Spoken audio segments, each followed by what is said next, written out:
तर metre bridge काय असतं, सेम एज वेस्टर्न ब्रिज असतं. म्हणजे ऍक्च्युअली वेस्टर्न ब्रिजची जी सर्किट राहते ती ऍक्च्युअली मीटर ब्रिजच राहतं. सेम कन्सेप्ट राहतो. फक्त इथं काय असतं, वेस्टर्न ब्रिज मध्ये 4 अवरोध असतात. इथं तुम्हाला 2 अवरोध असतात आणि बाकीचे 2 लेंथ असतात तुमच्याकडे. Meter bridge is shown in figure. It consists of a wire of a length 1 meter and of uniform cross-sectional area stretched out and clamped between two thick metallic strips bent at the right angle as shown in figure. म्हणजे पहा metre bridge मध्ये काय असतं की एक 1 मीटरचा तार असतो हा. ओके, मीटर पट्टी लावलेली राहते आणि तिथे हा तार जोडलेला राहतो. दिसतोय आकृतीमध्ये? हा पहा, हा जो तार आहे ना इथून तर इथपर्यंत याची जी लेंथ असते ना ती 1 मीटरची असते. 1 मीटर म्हणजे 100 सेंटीमीटरचा तार असतो. ओके. त्याच्यानंतर हे 2 क्लॅम्प्स असतात जे राइट अँगल ब्लाइंड केलेले राहतात आणि मध्ये एक टर्मिनल असतात. एक स्ट्रेट पट्टी असते. हे सगळे कंडक्टिंग पट्ट्या असतात. ओके. सिल्वर कलरच्या असतात मोस्टली. स्टीलच्या पट्ट्या असतात या सगळ्या आणि त्यांच्यामध्ये तुम्हाला अवरोध जोडू शकता तुम्ही. हे जे 2 एंड आहेत, इथे एक अवरोध जोडू शकता आर आणि इथे एक अवरोध जोडू शकता आर, एस आणि त्याच्यानंतर तुम्हाला काय करायचं राहतं, हा जो बिटवीन टर्मिनल आहे, हा जो पॉइंट आहे बी लिहिलेला आहे, त्या पॉइंट पासून एक वायर घ्यायची, ती गॅल्व्हॅनोमीटर मध्ये जोडायची. गॅल्व्हॅनोमीटर मधून एक वायर काढायची. 2 टर्मिनल असतात गॅल्व्हॅनोमीटरला. त्याच्या पॉझिटिव्ह मध्ये एक वायर टाकायची आणि निगेटिव्ह मधून एक वायर काढून तिला जॉकी सोबत जोडायची राहते. जॉकी म्हणजे एक प्रकारची स्टिक सारखं येतं ते, जिला तुम्ही या वायरवर फिरवू शकता. आणि काय करायचं राहतं आपल्याला, या वायरवर फिरून गॅल्व्हॅनोमीटरचं रीडिंग चेक करायचं राहतं. इथं 2 अवरोध लावून द्यायचे. ओके. एक आर आणि एक 2 अवरोध ठेवायचे आणि त्याच्यानंतर गॅल्व्हॅनोमीटरवर जी वायर असते, ही गॅल्व्हॅनोमीटर. तर हे गॅल्व्हॅनोमीटर मधली जी स्टिक असते, ही स्टिक इथं फिरवायची राहते या वायरवर आणि जिथं तुमच्या गॅल्व्हॅनोमीटरचं रीडिंग 0 झालं, नल पॉइंट होऊन गेला, ते तुमचं फायनल रीडिंग राहतं. मग ती लेंथ चेक करून घ्यायची. समजून घ्या तुम्ही इकडून असं मेजर करताय, तर ही लेंथ L1 आली समजून घ्या. तर ही पट्टी टोटल कितीची आहे? 100 सेंटीमीटरची. ओके. 1 मीटर म्हणजे 100 सेंटीमीटरची. आता ही लेंथ समजून घ्या काहीतरी आली L1. तर उरलेली लेंथ किती असेल? तर 100 मायनस L1. म्हणजे समजून घ्या की ही लेंथ तुमची 55 आली. तर उरलेली जी लेंथ असेल ही किती असणार आहे? 100 मायनस 55 म्हणजे 45च असणार आहे. मग अशा प्रकारे लेंथ नुसार तुमचे रेझिस्टन्स 2 भागात डिव्हाईड होऊन जातात. आणि त्याच्यानंतर काय करायचं मग? Cross multiplication. L1 भागीला 100/100 minus L1 is equal to R भागीला S. गॅल्व्हॅनोमीटरचा जो कन्सेप्ट होता तोच वापरायचा इथं. ओके. तर पहा मग तुम्हाला स्टेप बाय स्टेप समजवतो. मीटर ब्रिज समजला काय असतं? तर मीटर ब्रिजचा हा जो टर्मिनल ए असतो आणि हा जो टर्मिनल सी असतो, याच्यामध्ये तुम्ही बॅटरी जोडतात आणि ही एक कड असते. कड म्हणजे एक स्विच असते, जी सर्किटला बंद चालू करण्यासाठी वापरली जाते. ओके. हे एवढं मीटर ब्रिज आहे तुमचं, हे एवढं. आणि याला बाहेरून हा पॉवर सप्लाय दिलाय तुम्ही बॅटरी थ्रू. ओके. त्याच्यात काय असतं, हा ए सर पॉइंट असतो. हा, हा डी काय सर डी कोणता डी? डी एक पॉइंट आहे जो डी आपल्याला नक्की करायचा राहतो. तो या वायरवर कुठे येऊ शकतो. तो कसा नक्की होतो? तर ही जी जॉकी आहे ना गॅल्व्हॅनोमीटर सोबत जोडलेली, हे पहा इथून बी वरून एक वायर घ्यायचा, तो गॅल्व्हॅनोमीटरचा प्लस मध्ये टाकायचा. गॅल्व्हॅनोमीटरचा मायनस मधून एक वायर घ्यायचा आणि त्या वायर सोबत एक जॉकी जोडायची राहते. गॅल्व्हॅनोमीटरच्या मायनस सोबतची एक वायर असेल. जॉकी म्हणजे एक प्रकारची स्टिक येते. ओके. ती स्टिकला इथं राहून एक रेझिस्टन्स इथं काय ठेवायचं, हे 2 रेझिस्टन्स आहेत ना आर आणि एस, त्याचा एक रेझिस्टन्स आपल्याला माहित असेल असा ठेवायचा आणि एक अननोन ठेवायचा, जो आपल्याला शोधायचा आहे. ओके. मग त्याच्यानंतर मग असं ठेवल्यानंतर एक आपल्याला माहित नसणारा असणार आहे आणि एक आपल्याला माहिती असणारा असेल. ओके. मग काय करायचं त्याच्यानंतर? आपल्याला आता काय करायचं, ही एक प्रकारची ब्रिस्टन ब्रिज बनून गेली. समजून घ्या पहा, हे मध्ये गॅल्व्हॅनोमीटर आलं. पहा वरची जी सर्किट होती त्याप्रमाणे हे मध्ये गॅल्व्हॅनोमीटर आलं. ओके. त्याच्यानंतर एवढी लेंथ आहे, हा एक रेझिस्टन्स बनून जाईल. इकडची जी लेंथ आहे हा दुसरा रेझिस्टन्स बनून जाईल. कारण आपण शिकलोय की आर डायरेक्टली प्रोपोर्शनल काय असतं? एल. म्हणजे लांबी ही अवरोधच्या समप्रमाणात असते. म्हणजे लांबीलाच आपण अवरोध पण घेऊ शकतो. जेवढी लांबी जास्त तेवढा अवरोध जास्त, जेवढी लांबी कमी तेवढा अवरोध कमी. मग इन केस ऑफ म्हणजे रेझिस्टन्सच्या जागेवर इथं काय वापरलं जातं? रेझिस्टन्स शोधण्यासाठी लांबीचा वापर केला जातो. मग समजून घ्या की आपण आता ही डिस्क जॉकी इथून फिरवत आलो. 0 पासून स्टार्ट केलं. गॅल्व्हॅनोमीटरचं रीडिंग कंटिन्यू चेक करत राहतो आपण आणि त्याला आपण फिरवत राहतो असं जॉकीवर आणि चेक करत राहतो गॅल्व्हॅनोमीटर आणि जिथं गॅल्व्हॅनोमीटरचं अंकन 0 आलं, तो आपला नल पॉइंट झाला. म्हणजे याचा अर्थ गॅल्व्हॅनोमीटरचं रीडिंग 0 झालं म्हणजे या गॅल्व्हॅनोमीटरवरून करंट फ्लो होत नाहीये. याचा अर्थ काय झाला, की हे जे ब्रिज आहे, हा जो ब्रिज आहे मीटर ब्रिज, तो काय झाला? बॅलन्स झाला. याचा अर्थ काय म्हणू आपण, तो ब्रिज बॅलन्स झाला म्हणजे इथून करंट फ्लो नाही म्हणजे तो ब्रिज काय झाला बॅलन्स झाला.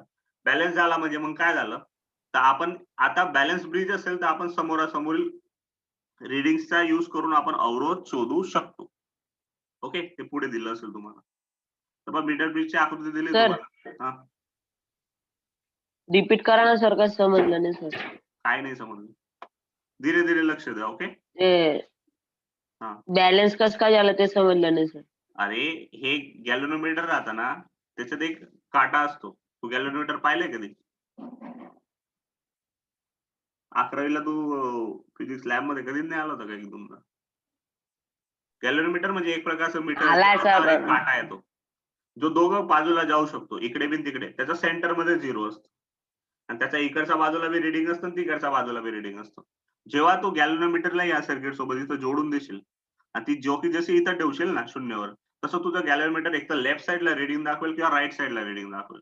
आणि गॅल्व्हनोमीटरचं काम काय असतं करंट आहे का नाही ते दर्शवणं. ओके मग लेफ्ट किंवा राईटला असेल तर मग दोघंकडून कुठेतरी करंट आहे. आता लेफ्टला असेल तर तू काय करायचं तर लेफ्टला असेल तर इकडून स्टार्ट करायचं राहतं. राईटला करंट राहिलं तर इकडून स्टार्ट करायचं राहतं. असे दोन व्ह्यूज असतात. हे प्रॅक्टिकल आहे ऍक्च्युली. हे ऍक्च्युली कम्प्लिटली प्रॅक्टिकल आहे. मग काय करू आपण आता आपल्याला समजा की माझं एक गॅल्व्हनोमीटर आहे असं रिडिंग राहतं. हे गॅल्व्हनोमीटर आहे माझं. ओके आणि माझा काटा इथं आहे कुठेतरी समजून घ्या गॅल्व्हनोमीटर मध्ये आणि मी इथं ठेवली जॉकी. माझं धीरे धीरे जशी मी जॉकीला सरकवतो इकडे इकडे इकडे इकडे असं तसं माझा काटा आहे ना इथून असा नंतर इकडे इकडे सरकत येतोय. ओके आणि ज्या पॉइंटवर फक्त काय करायचं इथं जॉकी फिरवत राहायची लक्ष गॅल्व्हनोमीटरवर द्यायचं आणि जसं गॅल्व्हनोमीटरचा काटा इथं येऊन गेला शून्यावर. ओके हा 0 पॉईंट आहे समजून घ्या. तसं तुम्ही थांबून जायचं. मग हे झालं माझा बॅलन्स पॉईंट. कारण की गॅल्व्हनोमीटरचा काटा 0 होऊन गेला म्हणजे हा 0 आहे. 0 म्हणजे काय झालं गॅल्व्हनोमीटर मधून पास होणारं करंट काय झालं 0 झालं. ओके 0 झालं आणि आपण पाहिलं तर सर. बॅलन्स डिस्टन्स ब्रिज मध्ये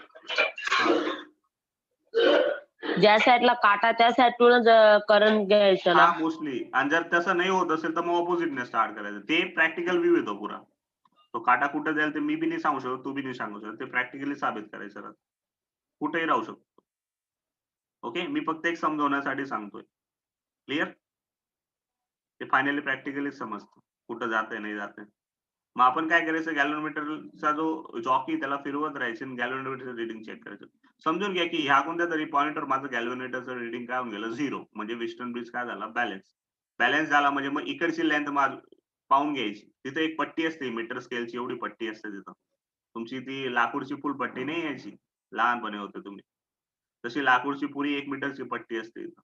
जिच्या दोघं बाजूला रिडिंग असतात. 0 to 100 आणि 0 to 100. ओके मग ती पट्टी चेक करायची. त्या पट्टीवरून मग 0 पासून तर 100 पर्यंत इकडून असे आले ना मग इकडून चेक करायचं. मग समजून घ्या की रिडिंग समजा 45 आलं तुमचं. इथून इथपर्यंत रिडिंग. मग उरलेलं रिडिंग किती असणार आहे? तर जर पट्टी 100 सेंटीमीटरची आपल्याकडे तार 100 सेंटीमीटरचा आहे. आता हे जर 45 आलं तर उरलेलं किती असणार आहे? 55 100 - 45. मग दोघं लेंथ भेटून गेले आपल्याला. ओके त्याच्यानंतर एक रेझिस्टन्स माहिती आहे एक नाही माहिती आहे. मग काय करायचं सिम्पली आता जे वेस्टर्न ब्रिज समजवलं मी तुम्हाला ते काय तर या दोघांचा भागाकार भागीला या दोघांचा काय करायचा या दोघांचा भागाकार बरोबर या दोघांचा भागाकार करायचा आणि त्याच्यानंतर अननोन अवरोध शोधून घ्यायचा. मग तुम्हाला वेस्टर्न ब्रिज भेटून जाईल म्हणजे अननोन अवरोध भेटून जाईल. खूप सोपं आहे. प्रॅक्टिकली पण सोपं आहे आणि असं पण सोपं आहे. R is the unknown resistance whose value we want to determine. It is connected across one of the gaps. म्हणजे हे दोन गॅप्स असतात त्याच्यातला एक गॅपवर आपण R ठेवलेला आहे जो अननोन आहे आपल्यासाठी आणि हा S काय नॉन आहे म्हणजे माहिती असणार अवरोध असेल. We connect a standard non resistance as the jockey is connected to the some point D on a wire. The distance L centimeter from A and the jockey can be moved along the wire. Okay. Along the wire म्हणजे wire सोबत पुढे जोकी फिरवायची राहते. Portion of A to D wire has a resistance of R centimeter into L where RCM is the resistance of a wire per unit centimeter. म्हणजे 1 सेंटीमीटरला जर RCM resistance असेल तर L सेंटीमीटरला RCM into L आणि दुसरा वायरचा resistance किती होऊन जाईल RCM into 100 minus L. Okay actually इतकं करण्यापेक्षा डायरेक्ट बी लिहिलं तरी चालेल. कसं तर सिम्पली असं झालं तुमची सर्किट. तुम्हाला सिम्पली असं करायचंय की हे इथं एक रेजिस्टन्स आहे तुमचा आला ओके, आणि इथं एक रेजिस्टन्स आहे, हा एस आहे, हा आर आहे, आणि इथं एक सेंटीमीटरची पट्टी. आता तुम्ही हा ए पॉइंट आहे, हा समजून घ्या की बी पॉइंट असेल, जो असेल तो मला माहित नाही कोणता आहे. ओके, इथून मी एक पॉइंट घेतलाय, तिथून मी गॅल्व्हनोमीटर जोडलेलं आहे, आणि तिथून एक जॉकी घेतली, तिला या तारवर फिरवली पुरी मी, तर तिचं रिडिंग इथं कुठेतरी 0 येत आहे. ओके, हा डी पॉइंट आहे माझा, समजून घ्या. इथं 0 आलं, मग एवढी लेंथ L1 असेल. ओके, तर ही दुसरी उरलेली लेंथ किती असेल? 100 मायनस L1, जिला L2 पण लिहू शकतो आपण. 100 मायनस L1 म्हणजेच L2.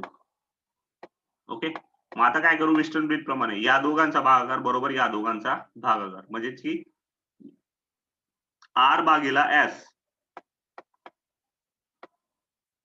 इज इक्वल टू किती येईल? L1 भागीला L2. ओके, आणि L1 किती असेल? L1 भागीला L2 म्हणजे 100 मायनस L1. MCQ साठी सगळ्यांसाठी खूप इम्पॉर्टंट क्वेश्चन आहे, खूप इम्पॉर्टंट आहे. 2 मार्काला बी येते एक्झाम मध्ये, MCQs बी येतात, त्याच्यामधून काही येऊ शकतो. Okay, L1 upon 100 minus L1. आता समजून घ्या की हे 4 अवरोध आहेत, मला R शोधायचा, मला माहित नाही. समजून हा S 5 ओहमचा असेल. किती असेल? S 5 ओहमचा. ओके, आता समजून घ्या की ही लेंथ आली माझी 45. 45 नाही घेऊ आपण, ही लेंथ माझी आली 33. किती आली? 33. तर उरलेली लेंथ किती येईल? 66 येईल. 33 नाही घेऊया, थोडा चांगला नंबर घेऊ, सोपं पडेल वाचायला. समजून घ्या की ही लेंथ किती आली? 25. ओके, तर उरलेली लेंथ किती असेल? 75 असेल. ही जर 25 आहे तर 100 मायनस 25 किती होतं? 75. मग आपण R आपल्याला माहित नाहीये, मग याच्यात किंमत टाकू. R भागीला 5, S बरोबर 5 घेतलाय मी, इज इक्वल टू L1 किती आहे? 25 आणि भागीला 75. तर काय आलं उत्तर? 25 एका 25, 25 त्रिक 75. हा 5 छेद मध्ये तिकडे आला त्याचा अंश मध्ये, तर R बरोबर काय मिळेल तुम्हाला? 5 भागीला 3 ohm.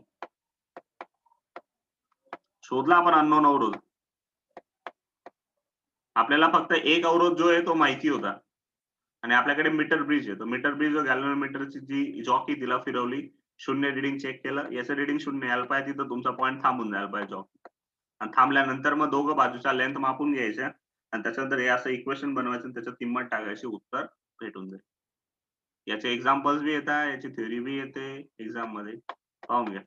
R is equal to S L1 upon 100 minus S. Any doubts? सांगा आता, एनी डाउट्स या थ्योरी मध्ये?